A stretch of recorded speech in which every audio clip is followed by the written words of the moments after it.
Hey folks, Alan Saunders, Steve Brenner from Pittsburgh Sports Now here at Walnut Grill at Settlers Ridge. As always, it's the Friday football show. We're going to talk WPIAL High School football here, week 8 of the football season. The stretch run, if you will, as we head into the playoffs in Western Pennsylvania. Steve, we'll talk about last week, week 7 first. You were at USC Moon.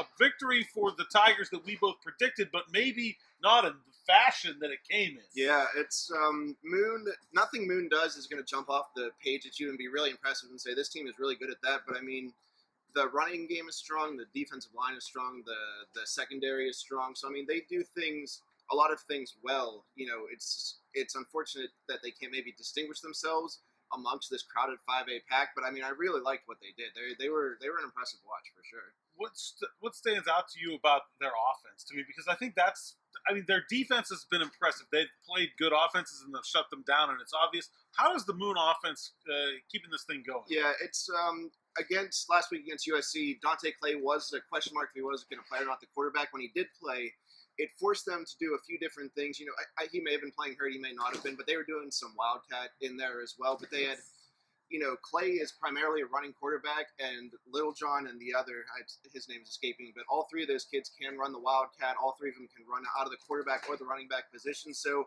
they have three playmakers there in the backfield. I'd like to see this team when Clay is a little more healthy, maybe. Are we expecting to see that before the end of the season, do you think? I think so, yeah. He was. He said he felt good. He took a couple big hits in that game, but I talked to him afterward. He said he's feeling a lot better than he did last week at that time, so I anticipate him being healthy. And we'll talk a little bit more about 5A in a minute, but where does that win set the Tigers up in that conference and as things look ahead? Yeah, it's Peters, Moon, and Bethel all have one loss in that conference. So, I mean, you know, it'll come down to tiebreakers and whatnot most likely, but, you know, with 5 teams making the playoffs out of each conference in 5A, they're set up good. You know, I'm not worried about it. And at least 2 of those teams will get a home playoff. Correct, yeah. And so really, you want to hang that banner, you want to win the championship, but the real thing is you don't want to finish third, right? Because then you're no longer guaranteed that home date the first week of the playoffs. I think we should get into 5A seeding in a little bit. You know, we have 2 5A games that we're previewing, then we can kind of talk about just dynamics and things like that. So. Sounds good. So other games we picked last week, we had Pine Richland over Mount Lebanon. We both picked that. The Rams won big in 6A. We both had Jeanette over Greensboro Central Catholic. Yep. Another game I thought was going to be a lot closer than it ended up being. We split on West Green Clareton, and another game that the Bears were very impressive. You had Clareton, I lose that one, and then we both picked Gateway. They ended up losing at Massillon. Played a pretty good game. Was close most of the way throughout. Kind of got away a bit late. So you went 4-1 last week. I was 3-2. You're now 24-9 on the season. I'm 21-13. I'm not quite at that panic pick stage. Not yet, no. But I'm not that far from it either. I think there are actually a couple close games this week, so this could be a time to split maybe a few of my picks, or maybe I'll try to do that. All right, this week you are at Bethel Park, Bethel Peters. Going to be a big game in 5A. Yeah, it's unfortunate Bethel kind of stubbed its toe last week, losing in double overtime to Baldwin. I mean, it was impressive what they were able to do. They weren't doing a lot throughout the game. They were able to score twice in the last minute to force it to overtime. You know, Baldwin kicks a field goal, but Bethel is one of the better teams in this conference. They play the good teams well. You know, when we talked about Moon a little bit, Moon has a great passing defense. If you're a Peters Township or a USC or a Gateway or someone who likes to throw the ball a lot, you're going to struggle against Moon. But if Bethel, a team who likes to run the ball a lot, that's the formula to beat Moon, and that's how they were able to get that win. So, I mean, we'll see if they can use that rushing attack against the best defense, statistically at least, in 5A so far this year. We've talked a lot about the Peters Township offense here. What stands out to you about that defense? You know, do they look like the numbers? Does it add up to you? It does. I mean, yeah, I think they've yet to allow more than 21 points in a game. So, you know, whatever you want to do offensively, Peters probably has an answer for it. You know, especially in today's high school game with blowouts prevalent and conference classifications the way they are and everything, it's impressive to have a team not give up more than 21 points in a game so far. Yeah, and of course when you're 7-1, you're not giving up too many blowouts on the other side. Right. Now, what does this game mean for both of these teams? Well, we mentioned it earlier. They're both 4-1. Peters lost to Moon. Bethel beat Moon. So it's if Peters would happen to win this game, it would kind of throw everything up in the air. If Bethel would win this game, it would kind of evenly seed out things moving forward. But again, like we said, 5 playoff spots in this conference. These 3 teams, no danger to not make it. So it all comes down to, like you said, whether or not you get that home playoff game. All right, what's your pick in this one, and what are you looking for in this matchup when you're thinking about who's going to win? Yeah, it's I'm going to go with Peters. I've been on the Peters bandwagon since I saw them play in week 1. I still like what the quarterback and the receiver are doing. The Casilli has a touchdown reception in every game this year except that Moon game where they do such a good job against passing offenses. But I mean, the quarterback is playing well. The receiver's playing well. I think this offense is going to be just a little bit too much for Bethel. Yeah, I think I look at the Bethel win, over Moon, and I'm not sure that that's something they can replicate against a team with a far more dynamic offense. Right. And I think that's the big problem when you go to look at Peters, is it's really a team that without any obvious holes, without any obvious weaknesses, except for maybe just pure unstoppable athleticism. Yeah. And that's not what I have. That's not what I see from Bethel Park. The one Right. thing I do like, Bethel Park's line play is generally pretty good. I think they'll be able to keep this relatively close, but I like Peters as well. Yeah, it's both teams are really well coached and everything. There's those stories about Bethel Park, the whole team using the wristband system for play calling and everything. It's interesting. It's not gimmicky. It works well for them. It's this is going to be a very well played game, I think. Yeah, I think so too. You'll be at that one on Friday night. Tonight, you're watching this on Friday. Staying in 5A, Baldwin at Penn Hills, non-conference game late in the season. Not always a lot of buzz, but this is one of the best seasons for Baldwin in a long time, and they're going to play the defending state champion in the classification. Yeah, it's a shame with how good 5A's been. We've kind of pushed Penn Hills to the side. We're almost punishing them for playing Pine Richland in a Week 0 game, but I mean, they're undefeated since then. Eddie McKissick stepped in. There were question marks how he would step in for Hollis Mathis after he left. He's having a really good season at William and Mary. Yes, you never check out some of his highlights. But I mean, McKissick is, he's closing in on 1,000 yards for the season. He has 2 interceptions. I can't remember. I know he had 1 against Pine Richland. I can't remember if the second one was also Pine. But I mean, this team is playing really well, and it seems like the more they play, the more cohesion they're getting with the offense, which is what they're looking for. They're rounding into form at the right time, for sure. Where does Penn Hills fit? We've talked a lot about the top of 5A. We maybe talk more about 5A than we do anywhere else. Where does Penn Hills fit at the top of this classification? Well, it's we talk about what matters is the seeding. If you're seeding 5A, how do you do it? Do you give it to Penn Hills, who went undefeated? Do you give it to Bell Vernon, whose best win is over Gateway at the beginning of the year? Do you give it to Moon, Peters, or Bethel, who wins probably the toughest division in 5A? It's interesting. Penn Trafford beat Gateway early. Gateway, yeah. I think I said Bell Vernon. Yeah, It was Penn Trafford. There's Same thing. There's a lot of teams that all sort of seem to have a decent claim to it. I think Penn Hills should be right there, though, right? They should be. Yeah, I think 1 or 2 rounds into this playoffs, we're going to start to see some really good and interesting matchups. I think, the home game is important for some teams, but then for other teams like Moon and Bethel Park, it depends on where you're seated and who you're playing rather than what the seed is. Moon could care less if they're a 4 or 5 or a 3 seed or something like that. It depends on the style of game that you're going to see in round 1. So, the seeding is important, but also who's on your side of the bracket and things are going to matter. And I think that's really important for those teams that are sort of maybe on the outside looking in for a home game, or a team like Baldwin doesn't have a ton of success in the past. Do they want to play a game against the top seed in the first round? Right. And sort of leave what has been a very good season for them on a down note. I think they got to win this game to avoid that. Yeah. What's the key for the Highlanders in this one? The running attack as well.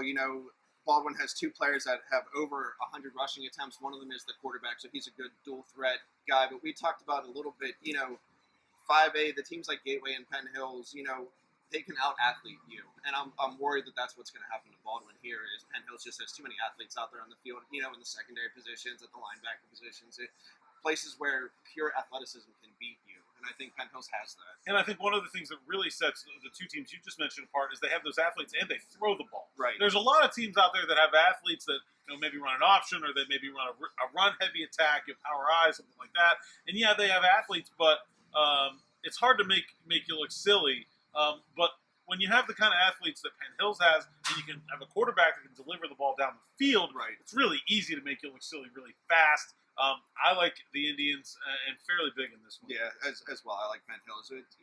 Just back to the playoffs, any team, once we get our hands on these brackets, we'll be able to make more decisions. But, I mean, depending on it, we can make a case for Moon to make it all the way to the finals, depending on where the matchups fall, or you could make a case them losing in the first round if they play a team that doesn't match up against them well. So, I mean, these last few weeks are going to be really interesting.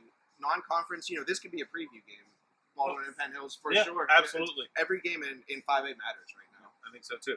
All right, we are going to drop down a classification. I see that you've ran away and hid from Class 6A, even though we got last week's game right. Both of us did.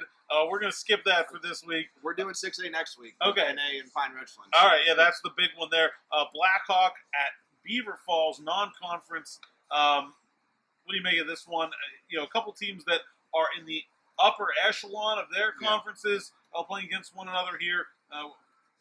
We talked about this a few weeks ago and everything. This is a game that should happen every single year. These are abutting school districts. Laurel should not be playing Clareton in football.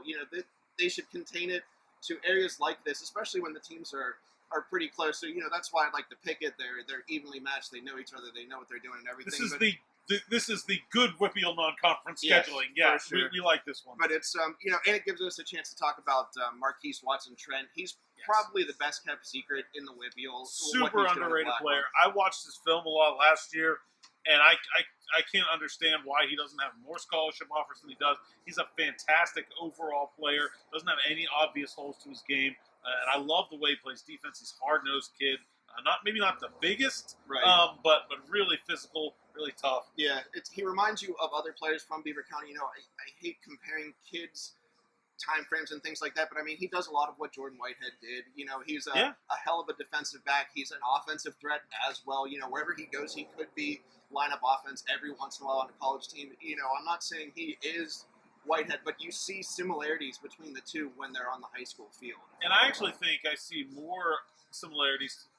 I mean, Jordan Whitehead in high school was sort of this freak peak athlete. Yeah, but if I look at the way Jordan Whitehead played at Pitt as an absolutely punishing, dominant safety, that's what I see from Watson-Trent at Blackhawk, and just a player that even if he does play some offense, even if he didn't play offense, he'd be the kind of guy that can impact the final score of the game significantly from the defensive side of the ball.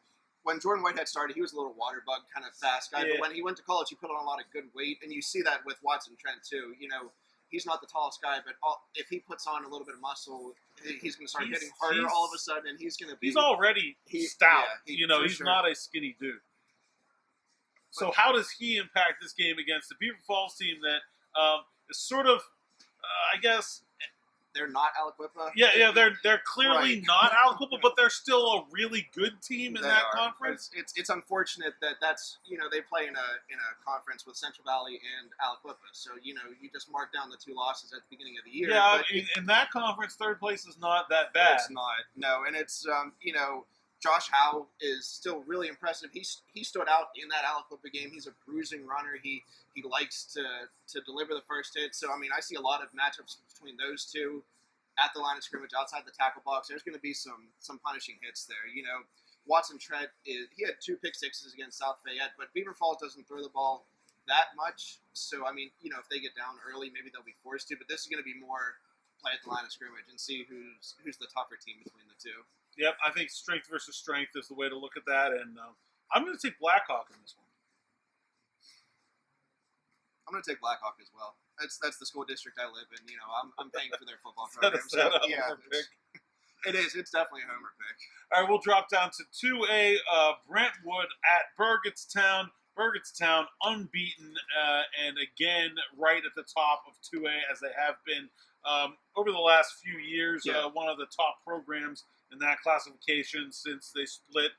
What do you make of this one? And does Brentwood have a chance to take that long trip and get an upset? They have a chance. Like you said, they're at the top. Burgettstown is at the top of the conference. They're statistically, they're third in 2A in scoring. They're the best in 2A defensive statistically, which is saying a lot for some of the teams in 2A. But I mean, they're averaging under 7 points a game. It'll come down to the quarterback for Brentwood, John Masilic. He's fifth in 2A with over 1,100 passing yards. They throw the ball a ton. He'll throw an interception every once in a while, but they're letting him cut it loose. So that's going to have to be the path that they take to. And I think that you don't see a ton of that in 2A. Even the teams that throw the ball, you generally see more of the kind of spread it out and connect short stuff. There aren't a lot of deep passing offenses. Brentwood has one of them. 7-1 season, really fantastic start for Brentwood. But I like Burgettstown. I like them at home. Long trip. That defense is something else. Yeah. And that's one of the places you go to in Western Pennsylvania where Friday night football is the event, right. And they'll be getting up for this one, a 7-0 team against a 7-1 team this late in the year. I like Burgettstown at home. I like Burgettstown as well. I mean, this is the game. The winner of this will be the 2A Three Rivers champion. Just to throw that in there, but yeah, I mean, Brentwood's good. This could end up being a good game in 2A for a change, but I like Burgettstown. All right, and then we'll go stay in 2A. McGuffey at Avonworth. Avonworth undefeated and McGuffey undefeated. A couple of terrific offenses. Yeah. Where's this one going? It's going to probably a potential playoff matchup. If we talked about it a little bit, I really like what Avonworth. Two of these four teams we're talking about anyway. Right. Yeah, I like what Avonworth's quarterback is doing. Park Penrod. He threw an interception in week 0. That's it. 17 touchdowns on the season. I don't know what the offense looks like, but if you've thrown one interception this whole year, it's you're doing something right, obviously. Yeah, they're not it's not like Brentwood as much with the downfield stuff, right. But they can move the ball down the field when they need to. They're also a team that just to me is very well coached. They don't nobody at this level has like a ton of guys. Right. There's no 2A school with 35 guys on the bench. But I think Avonworth does maybe the most with the least when it comes to that, where they haven't always had a ton of numbers. They don't have a ton of necessarily high skill athletes, but they're really well coached. I love their scheme. They're a really tough team to beat. McGuffey, obviously, just the offense. They're still riding that high, after beating Southmoreland a few weeks ago. It'd be nice to see them close out the year strong and maybe get one of those top 1 or 2 seeds into there's the Washingtons of the world and teams like that are going to be tough to beat. But I mean, McGuffey is working on closing out a really nice season for them. Yeah, I wish this is another non-conference matchup and another good one, not geographically close, but man, you couldn't have picked if you had a cherry picked the teams to play a non-conference game this week. You can't do much better than a pair of unbeatens in week 8. Where's your pick though? I'll go with McGuffey. We liked that game against Southmoreland a few weeks ago, and they were impressive in that one to beat a Southmoreland team who is having a historic season. So I like McGuffey to keep it rolling.